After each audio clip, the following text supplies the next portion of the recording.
baseball issuing the weird statement yesterday that is reinstating one Pete Rose, which means he is eligible, of course, after he died, eligible now for the Baseball Hall of Fame. Well, I wonder if Pete's going to pick out a white or a black tux to show up to Cooperstown. What is shoeless Joe Jackson going to wear? What a joke. This to me, you're right. This very well might be the singular most discussed topic here in bars, debates. It's Pete Rose.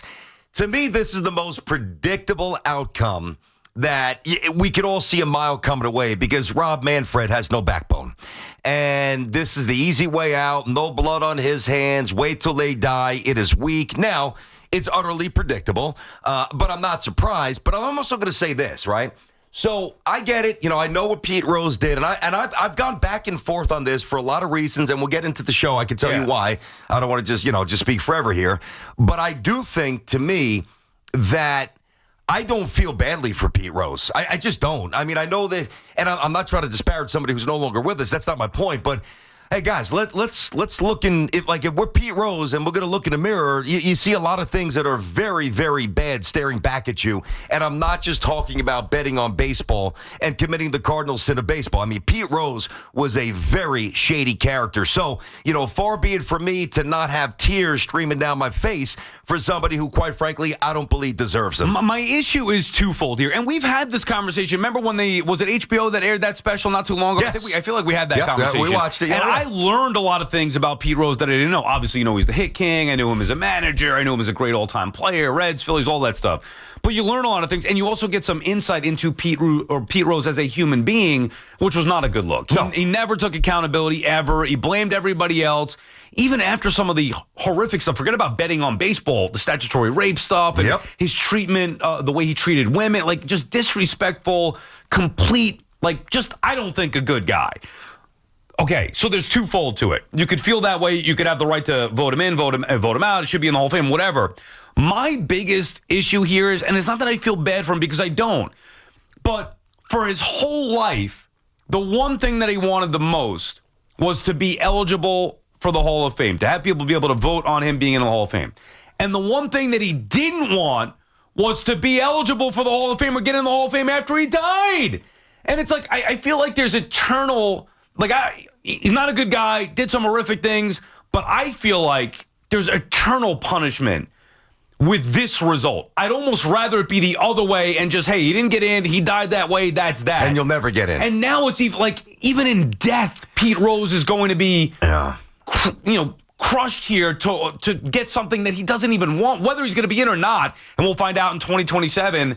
He didn't want this after he died. Yeah, but, Pete doesn't get to make the rules. That's Pete's problem. I know, but BT, 8 months after. Yeah. That's why I say it's that Rob Manfred has no backbone. Just don't make him eligible. You're going to make him eligible after, and I know why he did it. Mm-hmm. There's a lot of reasons why. Political, maybe one, with the president also weighing in on it. We need to get into that, but that is a factor here. Maybe a little bit. And the wording in that stupid release, and I know the wording because I read it yesterday on SNY. I was like, this is ridiculous. Mm-hmm. Who talks like this? The wording of it was so absurd. It was almost like he's doing it just because he wants nothing to do with it anymore. I'm doing it after death because he can't hurt the game anymore since he's not alive. Mm-hmm. So what's the harm in just, he's eligible, get off my back. He's not going to hurt the game because he's dead. Do what you want with it.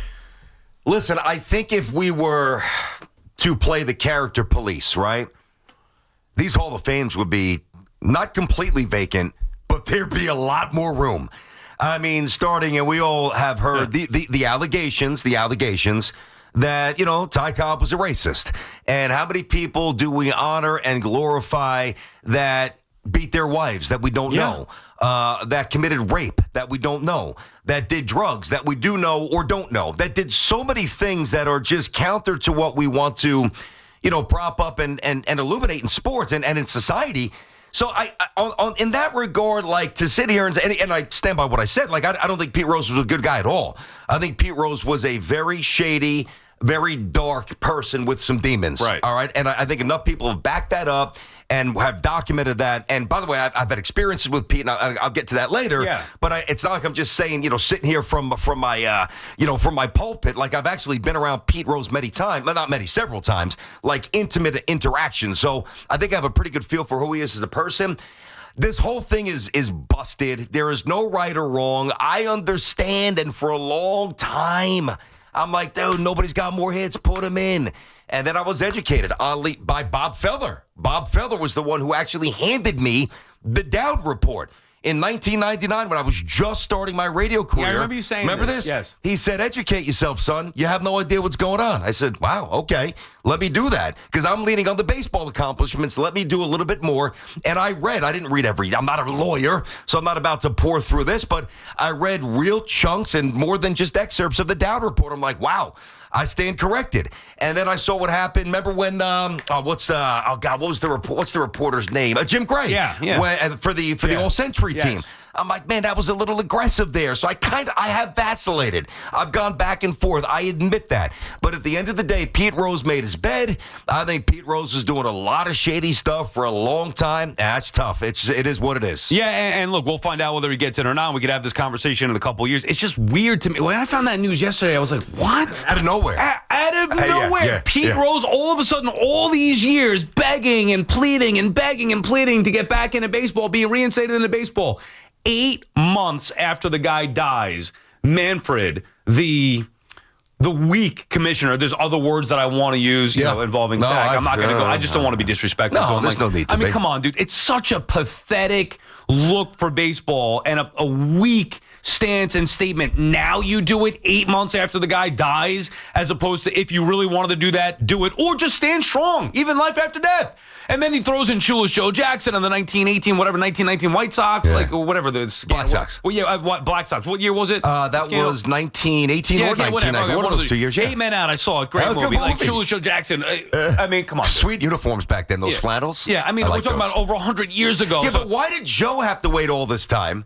And Pete had to wait 8 months. Like, I don't understand the parallel there. I think Manfred just included others to make it like, all right, we're going to do this in after death, when these guys are dead, we're going to reinstate them after they die, because it's a penalty throughout life, I guess, whatever the exact thing. A lifelong ban. Yeah, exactly. And lifelong once you're ban. no longer living, then in theory, the lifelong ban expires. So I asked the question rhetorically. I know why he did it, but it's like, so you're catering to Pete, but think about shoeless Joe Jackson's family 20, 30, 40, 50, 60 years ago that didn't quite get that quick treatment. It's just, listen, it's a mess. And there's a lot of chapters in baseball history that are ugly. I walk this line of I'm not trying to be disrespectful to somebody who's no longer here. I just, at my core, don't believe Pete Rose was a good person. And, he knew the rules. A couple things you cannot do. You can't drink. You could sniff coke. You could sell coke. You could smack around your wife, sadly, and still get honored, okay? But you can't bet on baseball. He chose to do it many times. Here we are. Tough. Would you vote for him? It's not going to be the writers who vote. I know. At this point, I probably would not. Just because he's a bad guy? Yeah. I probably wouldn't either. Do you think he gets in? No. I don't think he gets in. I do think that whoever's voting, the Hall of Fame committee or whatever, which is going to be a lot of his peers, I do think they're going to end up putting him in. I think it's a panel of 16 I heard last night. You're right, but Jack Curry was talking about this, who's great on the Yes Network, on the Yankee pregame show, and I just kind of flipped it back in time, and I missed a little bit of it. I think it's a 16 panel committee, and Jack didn't really give an opinion as to whether or not he thought he got in. I don't think it's going to be as easy as maybe you think it is. I think he's going to be a lot of resistance here, dude. And I'm kind of torn either way. If you asked me years ago, I would have said he's got to be in the Hall of Fame based on what he did on the field. Like, obviously, the hit king. He was an all-time great player, no doubt about it. He's such a bad guy in my mind. I know you're saying the same thing, especially after watching that HBO special where he just lacked accountability, lied for all these years, still doesn't think he did anything wrong. And then the fact that they do this after he died, I'm mad at baseball for that part of it. Yes, I agree with that. So I have an issue with Rose for the human being that he was, and I have an issue with baseball for the timing of this whole thing. It's just dirty. It's another black cloud around Major League Baseball that the sport does not need. Real quick, so you know what stinks about this? So when we were growing up, all right, baseball was obviously, and you and I love baseball, and everybody we are a baseball city. We love it, okay? There's no doubt. But growing up, baseball had a higher profile nationally. This Week in Baseball, Game of the Week, Joe Garagiola.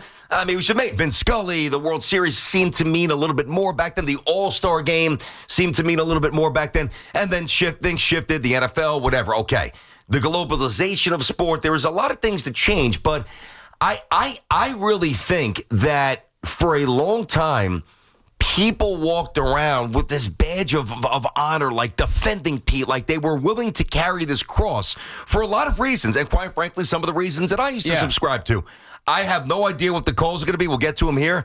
I think it's going to be largely the other way. I think as more time went on, I think that people realized that he was just a bad dude, and I don't think they're willing to lift the gates for him. BT and Sal on the fan. We'll get to the NFL schedule release. We're excited about that for both the Jets and the Giants. We'll talk some Knicks, of course, ahead of Game 5 as well. Our friends at Town Fair Tire remind you that at Town Fair Tire, you always get the guaranteed lowest price on name brand tires from Connecticut to Maine. Nobody beats Town Fair Tire. Nobody. But it was fun to talk some Pete Rose here, or not really even fun, just shocking, and a story that has been debated for years. I mean, that's you know how many times people have called the station and discussed it. All time. At any point you mention Pete Rose, the phones light up and they want to talk about, well, now it's actually relevant as Pete Rose is in fact reinstated with Major League Baseball. Jeff is calling from Port Washington. What's up, Jeff? Gentlemen, there was one sign that was in every major league clubhouse since the Black Sox scandal. That was, you cannot bet on baseball. Not only did this man bet on baseball, he lied about it. That alone is a reason to ostracize him. You want to lift the ban, but if he gets elected, everything is a mockery. Yeah, I mean, I just have a problem. And thank you for the call, Jeff. And that's fair. Obviously, that's one side of it. Bet on baseball. It doesn't matter what else happens. Whether he's a bad guy, good guy, doesn't matter. You bet on baseball, you should have a lifetime ban, and you shouldn't be eligible even after that. There are just many, many layers to this. His accomplishments on the field, what he did to get himself suspended, how he acted afterward, what type of person he is, and then baseball reinstating him after 8 months after he died, which is the one thing Pete Rose didn't want. Yeah, I know. Listen, the one thing, and I'm sure a lot of people will try to do this, and that's okay. I mean, it's your opinion. I get it. We'll obviously hear you out. If we have to debate it, we will. But let me just preemptively address this. To me, and I believe a lot will try to equivocate the gambling and the steroids. Well, how is this guy? Okay, that's a common refrain. I understand that. And the last caller nailed it, okay? What's the one thing that you know that you can't do? Because there's two things. How you have to wear your uniform and no gambling. That is posted clearly. If you've ever been in a clubhouse, you and I have dugouts, we've seen it. So, but it was never posted ever that you can't take steroids. It was largely nebulous. Nobody knew what the hell it was. Like, they weren't illegal. It was encouraged by baseball. On some level, under the table. It wasn't illegal. It wasn't, like, even if you got caught with steroids back in the day by the police, like, you weren't necessarily getting arrested. I think it was more immoral, maybe circumventing the boundaries of competition. But to me, it's not the same. And I've got issues with both, but taking steroids and betting, to me, it's not the same. Right. The one thing is they both question the integrity of the game. I agree with that. And that is something that is written on the voters, I forget, like rules or whatever, but when you're taking your ballot and your votes into account as a voter, I'm not one, but I know a lot of them, we've gone over this before for many years, that is one of the things you're allowed to judge by, or you should judge by, the integrity. It's not just what they did on the field, also the integrity of the individual who you are voting in. And whether you're a steroid user or obviously bet on baseball, neither of those are good for the integrity department. Chris is in Michigan. What's up, Chris? Hey, guys. I'll make it quick because I know it's loud here for work. First, I just want to say let's go Knicks. And yes, Chris. The Subway Series, let's go Mets. Ooh. Yeah. All right. 2 for 2. So with Manfred, we could tell that he was in Congress, the way he worded everything like that. I don't want to get into Pete Rose, whether he should or should not be in. I think the whole situation by him and MLB is pretty disgraceful for how it came out. And also, what's next? If he's letting all these guys in with, like you said, the Black Sox, it's not just Pete that was on the list, it's other guys. What's next? Right. What's next what's next, Chris, and thank you for calling. It was loud there. Yeah. Right. What's next is when Clemens, Bonds, A-Rod, when they pass away, maybe they're going to be. Now, those guys aren't ineligible the way Pete Rose was. No, they just didn't receive enough votes, and I mean, it was a different process for them for sure. And maybe when they pass away, then there's going to be some veterans coming. I mean, I have no idea. It is different though in the fact that Rose had a lifetime ban. Joe Jackson, lifetime ban. Those guys aren't banned; they just didn't get voted in. Correct. By the writers. Pete Rose never had a chance to get voted in, which I would rather have had. The writers had the chance to elect him or not. And then that it would be on their decision, just like it was with Bonds and Clemens and A-Rod or whatever, anybody else. It's an interesting point. I mean, most of the writers, I know it's starting to flip a little bit, but most of the writers that have the influence on Hall of Fame and stuff, they're older, and it's just a guess. What do you think they would have done? Because all of those guys saw Pete play. I think it depends on the year. I think if it were within the last 5 years, I don't think he's getting in. Yeah. If it were 30, 40 years ago, I think he is. But you might be right, because think about this. Like, we saw Pete play, but if you're a 30-year-old, baseball broadcaster or writer or digital content, whatever, you're involved in the game. You're 30, 32, 28, 35. You're still fairly young. You didn't see Pete, so there's not that intimate connection. I think if you saw Pete, it's a lot tougher to divorce yourself, and this is the question that everybody's got to wrestle with that did see him play, the player versus the person. And I think for the older generation, it would be tougher to separate. Yeah, and for me, it's more about the person being exposed for many years after the fact. You're right in that regard that, if you go back 30 years ago, those people were more familiar with what he did on the field, sure. But even now, I just feel like even though we know what Pete Rose did, maybe not firsthand watching him, but know the history of it, knowing how bad of a guy he is, at least to me, it's going to be in question. And I'm not just talking about like Barry Bonds bad, where Bonds gets a bad rap. I don't think like surly or mean or short. We're talking about like statutory rape accusations and not criminal stuff. Exactly right. Maddie is calling from New Providence. What's up, Maddie? Hey, Matt. Hey, boys, what's going on? First time, long time. You guys do a great job. Thank you. I just thought that what Manfred did was completely disingenuous, right? How do you lump Shoeless Joe and Pete Rose in the same conversation? And I agree with everything you guys have said.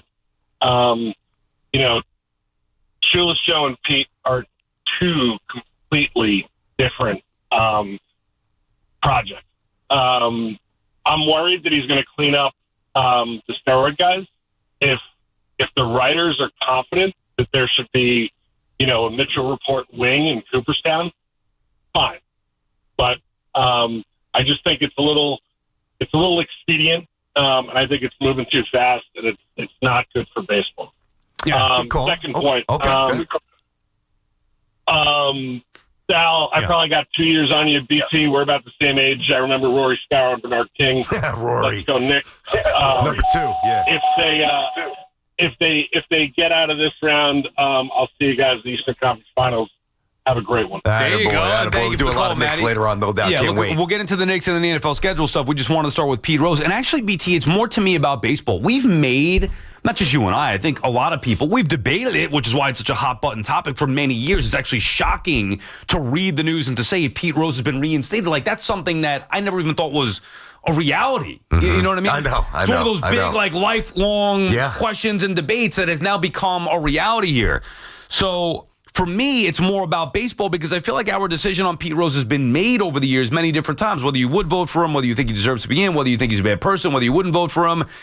And baseball reinstating him after he died just 8 months ago, it's like, to me, that's the issue. And it's infuriating from a Major League Baseball standpoint. We wouldn't even be talking about Pete Rose. We wouldn't be thinking about Pete Rose. I know they're honoring him in Cincinnati, I guess, this weekend, which made it a little bit more topical. But they've honored him before in Cincinnati. I've actually gone to a game. Yeah, he's been out there. Yeah, they let him back there. The day that they built his statue in Cincinnati, they unveiled his statue in front of that's where I chose to go with my wife. It was Father's Day in 2017, I want to say. Okay. I went to go, you get like the giveaway statue. I wanted to go see all the ballparks, so I was there for that, and Pete Rose spoke. So it's not like he hasn't been honored or celebrated before. My point is that this would be a dead issue if Major League Baseball Manfred didn't come up with the idea to reinstate him 8 months after he passed away. Sal, if you think about it, I know we got a break here, but if you think about the core principles of leadership, whether it's in sports or the boardroom or anything in between, core principles require leaders to be able to make tough decisions and stand up to and deal with the blowback and the inevitable criticism that's coming their way. And that's why Rob Manfred has no spine. Because he couldn't do it. But my point is he already went through the worst part when Pete was alive. Who was knocking on his door begging for Pete to be reinstated after he passed away? It was over. That's it. And now after that, he did the tough part. Now after he dies, he puts him in. All right, we'll continue the conversation. 888-808-1019. Also going to get to the NFL schedule release. It's starting to get leaked a little bit. I know you might have some insight with the Jets. We got a couple things there, Sally. Art Stapleton, I heard the morning show talking about it with some of the Giant leaks, so we'll get to that. The national games as well. And, of course, Game 5 tonight in Beantown. Knicks looking to punch their ticket to the Eastern Conference Finals for the first time in 25 years. 888-808-1019. BT and Sal on the Fan.